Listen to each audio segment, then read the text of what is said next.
Follow me over on socials for all the creeps between episodes. Like, subscribe, and share with a fellow creep. But before we begin this evening's episode, I'd like to give a shout out to Dylan over at Paranormal Thoughts podcast. Dylan has recently released a fantastic episode based on audio proof of ghost and demonic hauntings. These are all interviews that Dylan has conducted over the years where interviewees have been able to supply him with proof and audio evidence of ghosts and demonic hauntings. I've been fortunate enough to be able to have a chat with Dylan, all things paranormal, for the Paranormal Thoughts podcast. One of those discussions that we did have was about that exploration at Aradale, where we did capture that raw, wailing, giggling, that creepy laughter from what I believe was probably a teenage girl. So that audio evidence is actually featured in the most recent episode of the Paranormal Thoughts podcast. All the information to link you to the newest episode of the Paranormal Thoughts podcast and their socials will be in the description below. But I definitely suggest that you check out Dylan's podcast. It's absolutely incredible. And like I said, really diverse as well with topics of discussion. So anything from paranormal to UFO. There's a really good mix that he covers, and everything is completely genuine. It's never anyone sort of on there being completely inflamed about information or anything like that. It's just, yeah. So next up, as promised, I've got a snippet from the newest episode of the Paranormal Thoughts podcast featuring that raw giggling or wailing captured at the Aradale exploration that I did back in 2021. I was filming away and just sort of scanning around and panning my camera in the windows and the glass and everything, and just sort of hoping and like begging that when I went back to edit, I'd see like, I don't know, a face or just anything, like just give me something, just show me anything. Like I need this. And we went home and I started editing that night, just listening back to the footage and trying to piece everything together to turn it into a video. And I heard this, it was actually so terrifying, this eerie, it was either a giggling or a wailing, but it was definitely like a young woman. I reckon it would have been maybe like a teenage girl or something like that. And they were just sort of like giggling or wailing for a little bit, and we didn't hear this at the time at all. There was no one around at all. It was quite late at night. I'm scared that we're going to look into one of the windows and something's going to pop up. Probably a human. I'm scared that we're going to look into one of the windows and something's going to pop up. Probably a human. This is probably some of the best audio I've been sent.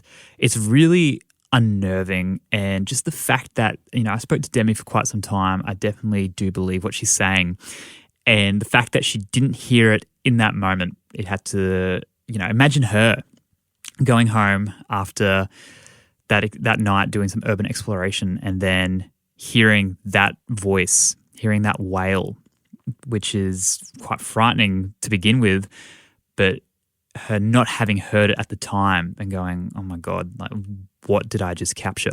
I think it's some very compelling audio and probably some of the best audio I've actually gotten to share on the podcast. I'm scared that we're going to look into one of the windows and something's going to pop up.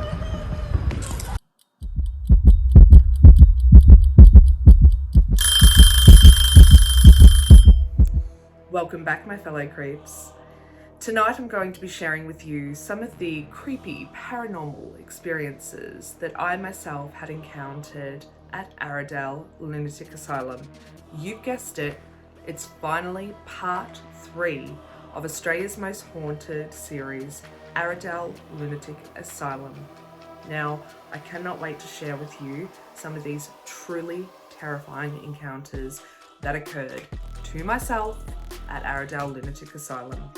But before we begin, you might be able to hear some sort of manly huskiness, weird going on in my voice. Yes, you got it correct. I have the spicy motherfucking cough. So if I pause a little bit, take a while to catch my breath, it is literally beating the shit out of my lungs, which, funny enough, is really on trend for tonight's episode. We haven't really done a little story time for a while. It's always been, you know, of late at least, it's been really constructed and rehearsed type episodes that are quite informative and theatrical in nature. But tonight we're just going to have a good old catch up, ghost chat.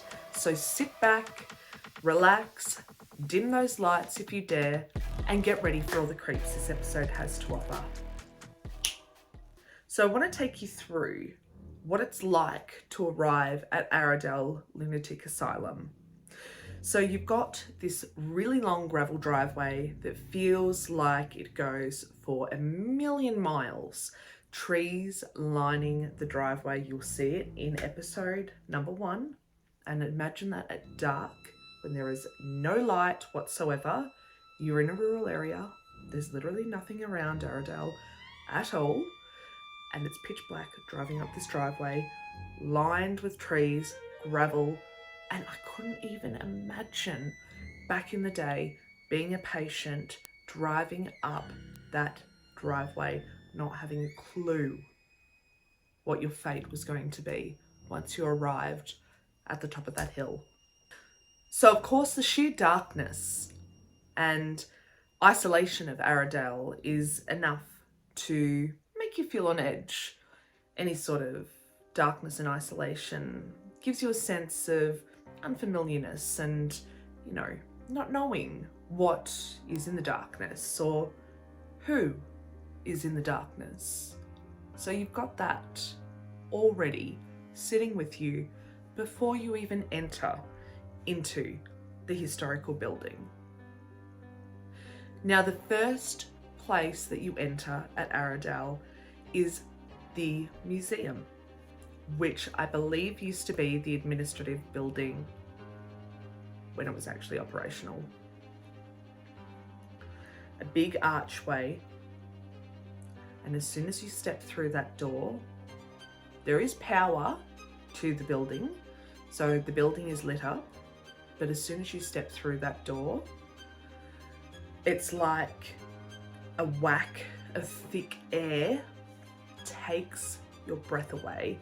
You feel your airways constricting, and it is so difficult to sort of compose yourself. It is just so heavy. Now, this very well could be just the fact that it's a musty old building, and although it is used for ghost tours frequently, it also is probably locked up majority of the time as well. So that could be causing a lot of that restrictive type feeling that you're breathing in. Or I have another thought of what that restricting and heavy, thick air could potentially be. And it could just be the residual energy that resides there at the Aradale Lunatic Asylum. It is said that about 13,000 or more people passed at Aradale. Now, that is quite a significant number of people for the 100-odd years that it was operational. That's a lot of people. There were pandemics and infectious disease that swept through the asylum from time to time, taking out large portions of patients at once. However, you also have to remember that conditions in Aradale did not set an individual up for survival. A hospital, it was not. It was more so utilised as a prison to keep patients away from society. They weren't nourished properly. They weren't cared for correctly. They were dumped. So that's a bit about the vibe about entering into Aradale itself. But before we go into the really juicy nitty-gritty bits of the whole vibe that Aradale gives, I definitely want to go into probably one of the more unexpected type vibes that I experienced while at Aradale. But before we get into that, I want to give you a bit of an understanding of how I feel things. So now in explaining this, I'm not proclaiming that I have anything extraordinary compared to any next person or anything like that at all. I just know within myself that one, my intuition is incredibly accurate. It is uncanny. It has never let me down. The only time that it's ever let me down is when I have not listened to it. So firstly, my intuition is like none other. Secondly, I feel so incredibly deeply any emotion. I take on anybody's emotion so incredibly deeply. I am also immensely analytical. So much so that I will overanalyze and overanalyze and overanalyze any situation, pull it apart and put it back together to make sense out of it. This cough is killing me. So on that note, the place that actually had the least spooky vibe, the least sad vibe, the place where I felt probably the most peaceful in the whole of Aradale, believe it or not, is the morgue. There wasn't a single ounce of fear at the morgue. I did not feel really like there was anybody there with us at the morgue. And I certainly didn't feel any sort of sadness or angst while we were at the morgue. The morgue was situated at the back of Aradale, so I'm pretty sure it's behind the men's infirmary, men's ward. It's at the back of Aradale, down a hill, underneath a peppercorn tree. And might I add, that peppercorn tree is enormous. I can't imagine how well nourished that one was over the years. We all know what peppercorn trees were used for. That's right, masking the smells of the dead. Use them at abattoirs back in the 1900s. They are everywhere, so whenever you see a peppercorn tree, you best believe that it's likely there was some sort of death happening there. And if it's a really healthy peppercorn tree, it is likely that it has been well nourished from runoff from wherever that death was taking place, because that's exactly what was happening at Aradale. So the morgue really didn't feel any sort of spooky, any kind of uneasy. You didn't even feel like there was anybody there with you. It actually just felt really peaceful. It was underneath this beautiful peppercorn tree, under this still, gorgeous, crisp, late autumn sky, stars and moonlight. It was actually really beautiful. And I wonder whether by the time that patients actually arrived at the morgue, that was where they felt they were at peace. I wonder if that's where they felt that they were set free. It mightn't have been out those gates with their 7 signatures, but what I felt at the morgue was that it was a place of peace and being set free. It was really, really nice. And it was funny because the next place that we went after the morgue was by far the worst, and I mean the worst, that I felt the whole time I was at Aradale. Even worse than when I first walked through that front door and that air took my breath away. And that's in the men's ward. So my fellow creeps, now I'm going to take you through the vibe in the men's ward, as well as some of the paranormal experiences that had occurred to myself during my time on the Aradale ghost tour back in May last year. We were all warned at the beginning of the tour that the men's ward, or the men's infirmary, would possibly be the most difficult part of our tour, where that if anything paranormal was to occur, it would likely be occurring in the men's infirmary / men's ward. You see, the history of the men's ward is notorious for being harsh and really a place where the strongest survived. It was survival of the fittest.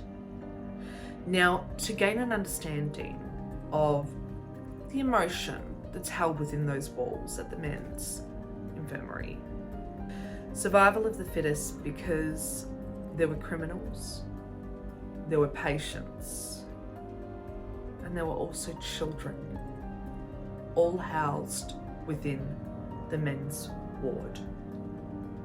The men's ward was notoriously named the Bull Pit, possibly the most terrifying place out of all of Aradale, possibly the most terrifying place out of all of suspected haunted places in Victoria, possibly one of the most terrifyingly haunted places in all of Australia. The Bull Pit could possibly be Australia's most haunted room ever at Aradale Lunatic Asylum. Children were placed with criminally insane prisoners. Children were placed with criminally insane patients. You can only imagine short-staffed, not being supervised, the chaos in which took place in the Bull Pit. And it was nicknamed the Bull Pit for good reason. And its strongest survived. Unimaginable acts happened, patient on patient, including the children. Unspeakable acts. You could never wash out of any floor, never air out of any window. The walls hold all. The walls contain those who suffered there.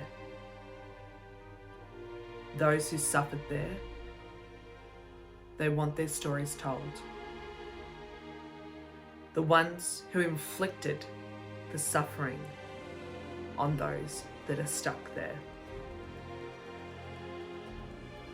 They continue to cause pain and suffering in the afterlife. It's conflicting and it's difficult to discuss because at the end of the day, everybody who was placed at Aradale was deemed mentally insane. Even those criminals. They committed criminal acts when they were mentally unwell. But nobody protected anybody in that place. They were all left to fend for themselves. Now, whilst in the Bull Pit, we're walking through the cells. So you're coming into the ward and you walk alongside a heap of different cells in like a dormitory type area. So I imagine the cells are sort of utilised for some quieter sort of time or when patients really needed a bit of extra security. I'm not sure. Upon walking through the men's ward, every single cell door was wide open.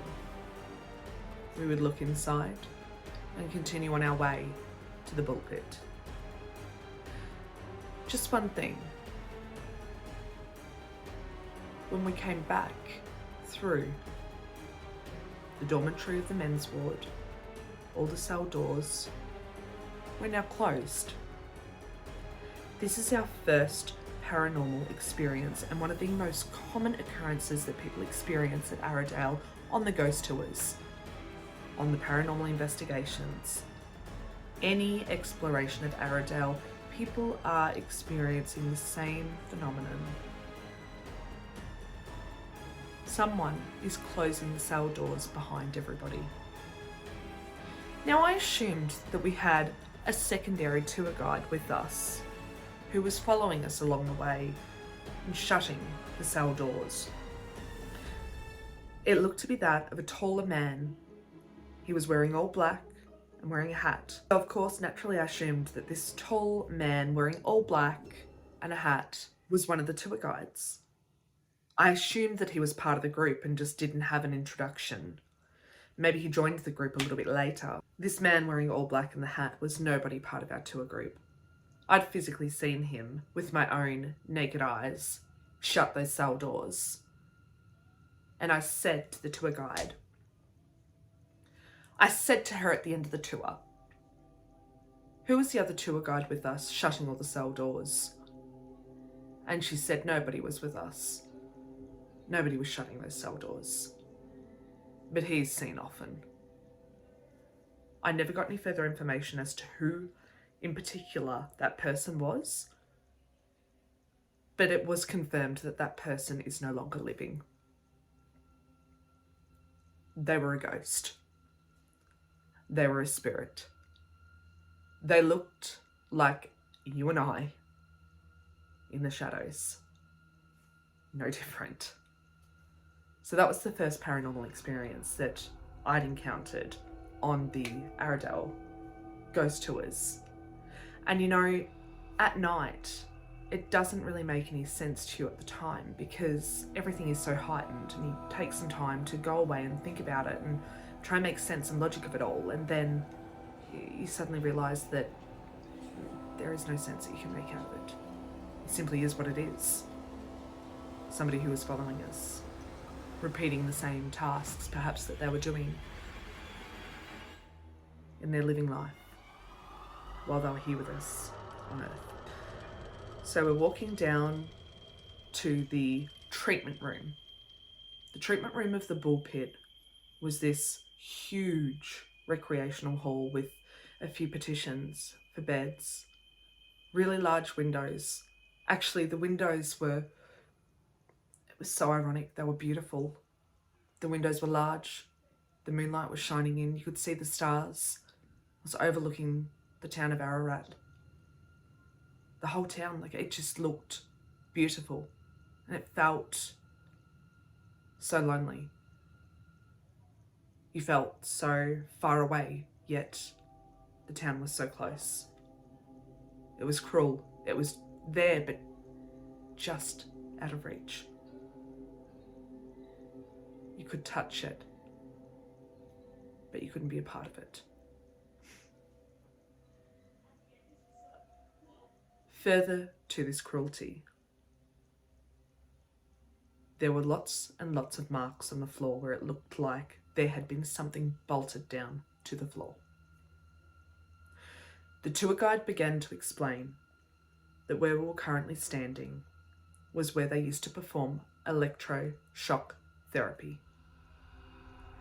A cruel and harsh treatment utilised in the infancy of treating mental health. Electroshock therapy is still utilised today. However, the difference is that today we now have this thing called anaesthetic. Patients are put under anaesthetic before it's utilised. Now, electroshock therapy didn't necessarily work for all mental health conditions. I mean, at the time that it was being utilised at Aradale, it really was all trial and error. As I mentioned, mental health treatments were really in their infancy still. It was all just to see if it worked. How many times would it take to work? There was no anaesthetic though. Patients were strapped down to a chair. They were given a bit of rubber or cloth or even a leather belt to bite down on. Nurses would hold them down, and the voltage would be administered. As this shock therapy was being administered upon the patient, they had full view of the society that they once used to be a part of. And the currents running through the electrodes within their brain, a reminder that that will never be obtainable again. They will never be a part of that society. There is no one here to help them. and the scuffs on the floor from where those chairs were bolted down were so indented with wearing. And the tour guide told us that the reason they were worn down like that was because of the struggle that the patients used to put up. There were 2 treatment chairs in the room at the time. They would only administer shock therapy one at a time to each patient. So as you watch the first patient being shocked, knowing that you were second, you would have been terrified. Having to sit and watch what was coming next for you. In this room, I felt first incredible sadness. I didn't even know what that room was when I started to feel this heaviness. I just started to weep. I could feel their sorrow. And it hit that much further home because this exact kind of treatment was utilised on my nan when she was 14 years old at Arundel. She was not mentally ill. And I couldn't even imagine and begin to bear what that must have been like for patients. But the beauty at Aradale is that the spirits want to communicate. They want to tell you their story. And the way that I best got the story from these spirits that were residing at Aradale, whether it be patients, whether it be staff, whether it be anybody with a connection to Aradale that seemed to be there, that had a story to tell, that wanted to speak to us, I always felt it first in emotion. And the bull pit was a sad, sad place. Then that sadness very sharply turned to fear. And I don't necessarily mean fear from treatment. There was a shift in the room, almost like a breeze blew through. Everything felt really tense. I was standing with my back against the wall. When I go on ghost tours, sure, I'm into the paranormal. I'm interested in spirits. I want to learn and I want to see everything. I'm not going to lie though. I want to protect myself. So I'm not going to have my back openly exposed to an open room full of darkness. So I had my back to a wall because that's what a smart person does. They put their back to a wall so that nobody can... Do you know what I mean? While the tour guide was speaking about the history of the bull pit, my hair was pulled.